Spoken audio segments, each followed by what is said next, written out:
अस्सलाम वालेकुम। वालेकुम सलाम। कल विराट कोहली को एक जफ्फी डाल ली है फ़लस्तीन के झंडा पहन के लड़के ने, तो ये क्या मैसेज था?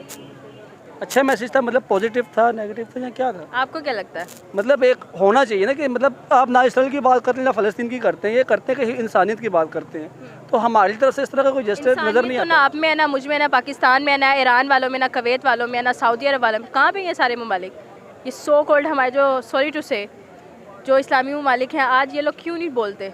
हम लोग तो एमसी और केएफसी खाने में बिजी हैं, हम कहाँ बोलेंगे? हम तो ये ट्वीट हम कर तो रहे हैं उन कि बच्चों की तस्वीरें नहीं देखते, हम नाचती हुई लड़कियों को टिकटॉक पे देखने के लिए हमारे पास वक्त है, लेकिन हमारे पास इस चीज़ के लिए वक्त नहीं है कि हम उस चीज़ को भी देख लें। आप सब जो है वो व्हाट्सएप यूज़ करते हैं, किसी ने क्या वो चैनल ज्वाइन किए हुए हैं जहाँ पर जो है वो गज़ा की आपको खबरें मिलती हैं, वहाँ पे फ़लस्तीन की आपको खबरें मिलती हैं?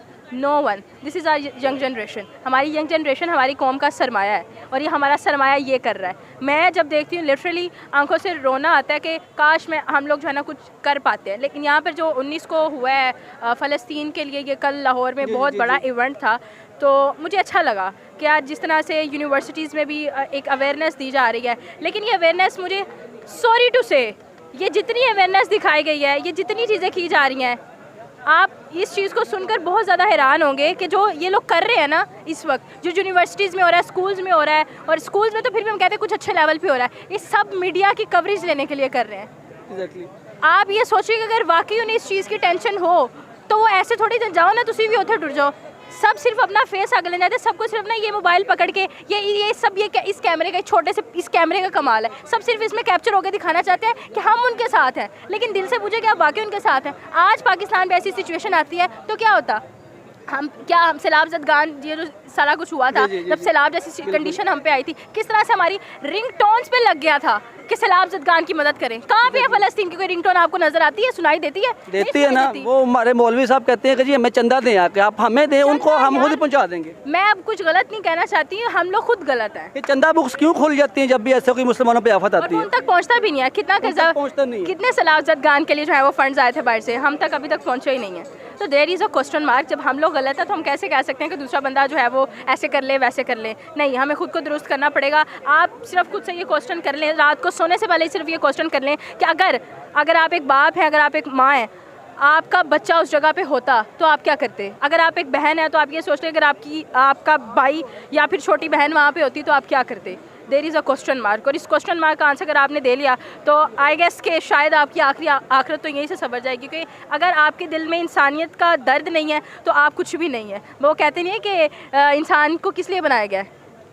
हमदर्दी के लिए। हमदर्दी के लिए बनाए गए। हमदर्दी नहीं, हम पत्थर दिल बन चुके हैं। हमारे दिलों पे इतने काले धब्बे पड़ चुके हैं कि शायद जो है वो हमारी दिन की सफ़ेदी भी उसको ना साफ़ नहीं कर सकती है। तो देयर इज़ अ थिंग, हम बहुत दूर हैं, बहुत सारी चीज़ों में लैक्स कर रहे हैं, तो हमें खुद समझना पड़ेगा। ज़रूरी नहीं होता कि जो सो कॉल्ड जो है वो फैशनेबल हो, वो उसके दिल में इंसानियत का दर्द नहीं है। जो सो कॉल्ड आप कह लें कि बहुत ज़्यादा क्लोज़ है, जो रूहानियत को बड़ा जानता है, स्पिरिचुअलिटी को बहुत जानता है, तो वो इंसानियत, ये दर्द एक ऐसा है जो अल्लाह ताला खुद डालते हैं दिल में। बिल्कुल। ठीक है, तो वो तब डलता है जब आप वाकई उसकी तरफ रागिब होते हैं। अगर आप रागिब नहीं होते तो कैसा दर्द? No pain. तो यहाँ पर यही है कि मैं आई एम नॉट दैट कि मैं एक खुद जो है वो लर्नर हूँ, मैं सीखती हूँ, मैं चीज़ों को एनालाइज करती हूँ, ऑब्जर्व करती हूँ, मुझे जो चीज़ अच्छी लगती है वो मैं शेयर करती हूँ। बस मैं यहाँ पे इतना ही कहूँगी कि सिर्फ question your self at the night कि आर यू डूइंग राइट और रॉन्ग। एक लास्ट क्वेश्चन कि विराट कोहली को हम कह रहे हैं कि तूने कुछ किया नहीं है, तूने जफ्फी नहीं डाली, तूने उसकी शर्ट उतार के ऐसा नाड़ नहीं लगाया, हम क्या कर रहे हैं? बच्चे उथे रुलते भी नहीं, तानू जफ्फियां दी पई। नहीं, हम क्या कर रहे हैं? मतलब हम उसको तो क्रिटिसाइज कर रहे हैं। वी आर डूइंग नथिंग, हमने फुल स्टॉप खुद लगाया। हमने खुद लगाया। जी हाँ, बिल्कुल।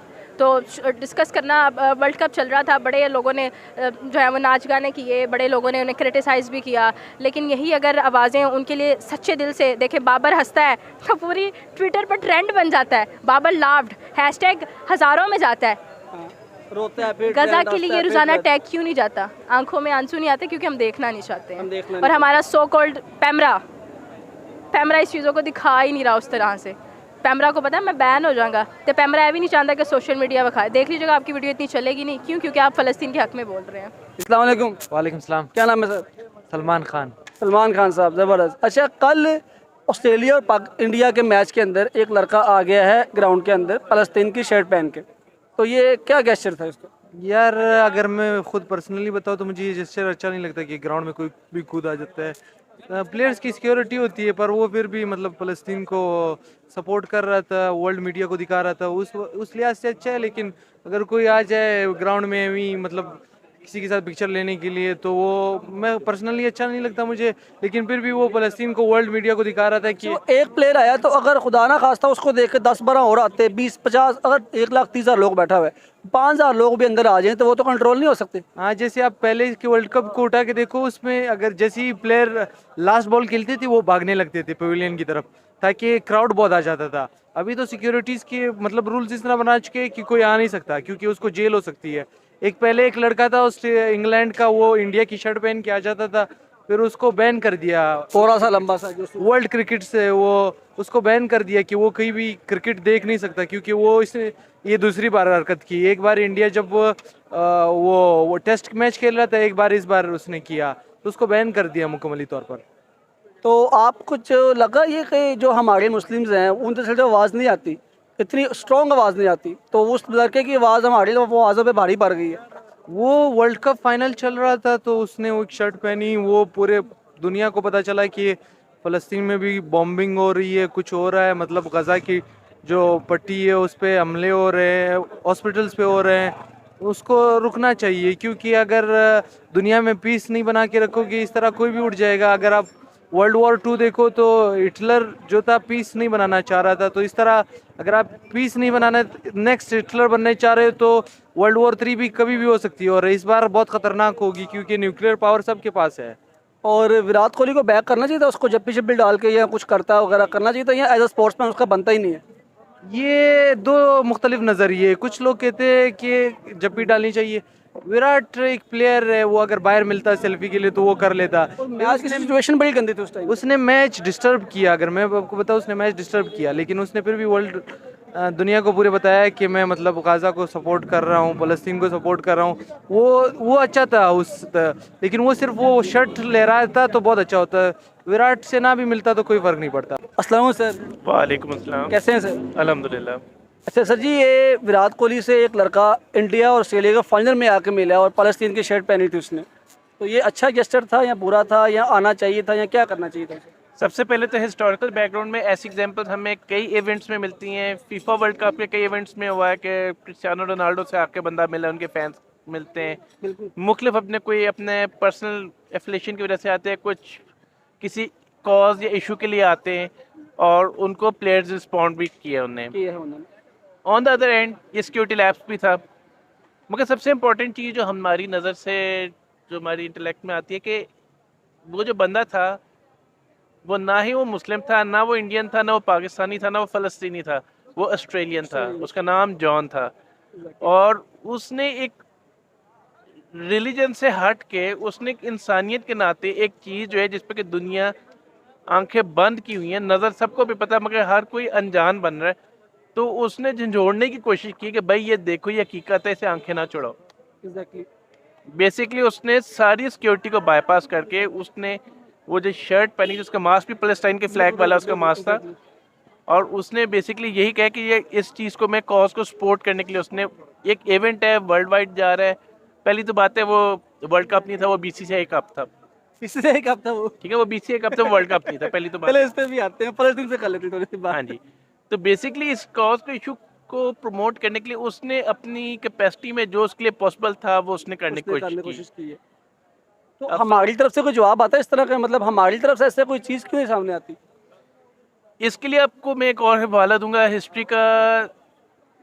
1967 जो आपको पूर्व वॉर जब हुई थी, अरब इसराइल जंग हुई थी, उसके बाद फिर 1973 में अरब इसराइल वॉर हुई थी। तो 1973 में उस वक्त जो सऊदी फरमा रवा थे, अल्लाह जन्नत नसीब करे उनको, शाह फैसल साहब, उनने बोल्ड स्टेप लिया था कि उनने तेल की सप्लाई बंद कर दी थी यूरोपियन कंट्रीज़ को और अमेरिका को, बिल्कुल। कि जब तक कि इसराइल ये जंग बंदी के किसी मुआहदे पे नहीं आता, हम ये सप्लाई बंद करेंगे। एग्जैक्टली। इस तरह का आज कोई हमें, क्योंकि जो जहाद होते हैं ना, वो इंफरादी लेवल पे नहीं, वो हुकूमती लेवल पे होता है। बिल्कुल। आजकल हम तो और आप थर्ड लेवल पे नहीं हो आगे सकता। जाके कहेंगे जी हम जहाद करें, वो जहाद नहीं होता जब तक स्टेट लेवल पे डिक्लेयर आजकल हो नहीं सकता। हम टैक्स पेयर हैं, हमने अपनी आर्मी को देखना, हमने अपनी गवर्नमेंट को देखना है कि यार आप लोगों ने स्टेप लेना है। सर। ये आयत उम्र के टाइम से होता है। ये वो बात ठीक है, नहीं लड़ता। ये वो बात ठीक है, इस पर मैं मजीद लव कुशाई करना नहीं चाहूँगा, क्योंकि मैं भी कुछ देर जिंदा रहना चाहता हूँ। यहाँ पे इतनी फ्रीडम ऑफ स्पीच। गवर्नमेंट की कह रहे थे कि मतलब गवर्नमेंट की जिम्मेदारी है, इस तरह कह रहे थे। आपने जब टैक्स दे दिया, आपने अपना मैंडेट दे दिया अपनी गवर्नमेंट और मिलिट्री को। एग्जैक्टली। अब वो अगर नहीं कर रहे, अल्लाह का हुक्म है कि आप तुम क्यों, आयत करीमा का तर्जुमा है कि तुम्हें जो मुसलमान जो पुकार रहे हैं कि हमारी मदद करो, तुम क्यों नहीं जाते? बिल्कुल। वो हुकूमत तो नहीं जाना, आपने टैक्स पे कर दिया, आपने दफाई बजट में एक हैंडसम अमाउंट दे दी। हुकूमत वक्त आपके आर्म फोर्सेस के जो चीफ्स हैं वो अब इसके जिम्मेदार हैं। बिल्कुल, आप इससे ओहदा बरा हो चुके हैं। हमने उनको मैंडेट दिया, हमने टैक्स में से दफाई बजट में दिए, हमने उनको दिए, हमने अपनी मिलिट्री की स्ट्रेंथ के लिए दिए। अब वो उनकी पेशे वाराना सलाहियत भी है। अब वो, और इसमें मैं बताऊं, हर चीज़ सामने नज़र आ भी नहीं रही होती। एग्जैक्टली। आपके इल्म में होगा कि जो 1973 की अरब इसराइल वॉर थी, उसमें हमारे एयरफोर्स के पायलट्स जाके लड़े हैं, बिल्कुल। और Pakistan air force is the only air force जिसने इसराइली एयरफोर्स के एयरक्राफ्ट शूट डाउन किए हैं। एग्जैक्टली। मगर ये सब बातें 1990s में जाके डिस्क्लोज हुई थी, जो कि 1973 में हुई थी। बिल्कुल। उस वक्त की हालात और वाक़यात में कुछ मसलहत के बायस वो चीज़ें डिस्क्लोज नहीं की जाती। एन मुमकिन है कि ऐसे ऑपरेशन अभी भी अंडरग्राउंड चल रहे हों, एग्जैक्टली। मगर इस वक्त डिस्क्लोज ना किए जा रहे हों। बिल्कुल, क्योंकि अगर सब कुछ डिस्क्लोज कर दिए तो फिर वो सिक्योरिटी किस चीज़ की रहेगी? जी बिल्कुल यही बात है, और ये चीज़ें हो रही होंगी अंडर द हैंड। आप बताएं कि हिजबुल्लाह के पास, हमास के पास ऐसी कौन सी असला की फैक्ट्री हैं, उनके पास कौन से रिसोर्सेज हैं? कहीं ना कहीं से अंडरग्राउंड इस्लामी मालिक कहीं ना कहीं से उनको फंडिंग भी कर रहे हैं, उनको सलाह भी दे रहे हैं, उनको मॉडल सपोर्ट भी दे रहे हैं, तो वो इतना stiff resistance almost American level का असला है उनके पास, ऑलमोस्ट। सर सबसे पहली तो चीज़ है कि जज्बा ईमानी लड़ता है आपका, एग्जैक्टली। ठीक है ना। जब 313,000 पे भारी हुए थे तो जज्बा ईमानी पे हुए थे, मगर ये भी ग्राउंड रियलिटी है कि अल्लाह ताला ने भी हुक्म दिया है कि अपने घोड़े तैयार रखो। यानी कि आपने सिर्फ हाथ से नहीं लड़ना, अगर आपके पास तलवार है आप भी तलवार लो, आप रिसोर्सेज भी बनाओ ना अपने आप। आपका जब मुसलमानों का इक़्तिदार टूटे बड़े सगीर में 1000 साल का, वो क्यों आप लोग जब ऐशो याशी में पड़ गए, आप मिलिट्री डेवलपमेंट से हट गए, वो ईस्ट इंडिया कंपनी ने आके टेक ओवर कर लिया आपको। बिल्कुल। तो अपनी जंगी काबिलियत, अपने घोड़े तैयार रखो, अपनी ज़र, अपने बंदूकें, जो उस दौर के हिसाब से जो मिलिट्री इक्विपमेंट है, you need to stay updated. Exactly. Last में आवाम को क्या मैसेज देना चाहेंगे? सबसे पहले जिस चीज़ को हम हकीर समझते हैं, नौजुबिल्ला, दुआ है, दुआओं में उनको ज़रूर याद रखें और अल्लाह पे यकीन रखें, इंशाल्लाह। The least we can do, मतलब एट लीस्ट है, ये सबसे लीस्ट है ये। ये लीस्ट नहीं, बहुत इफेक्टिव चीज़ है। मतलब अगर हम लोग वैसे सपोर्ट नहीं कर पा रही तो उसके लिए लिहाज से मैंने एट लीस्ट ये तो करें। जब हमने टैक्स पे कर दिया, हमने सपोर्ट दे दी है, ठीक है।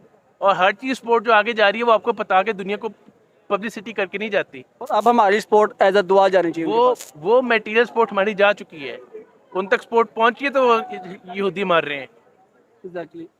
कहाँ से, किस किस चैनल से जा रही है, वो चीज़ें डिस्क्लोज नहीं होती। वो डिस्क्लोज कर दिया, उनके वो एनिमी उसका काउंटर एक्शन ले लेगा। इलेक्शन ले लेंगे। अब हमारा काम है, हमने वो काम कर दिया, मटेरियल सपोर्ट हमने दी है, अब हम दुआ करें। दुआ करें।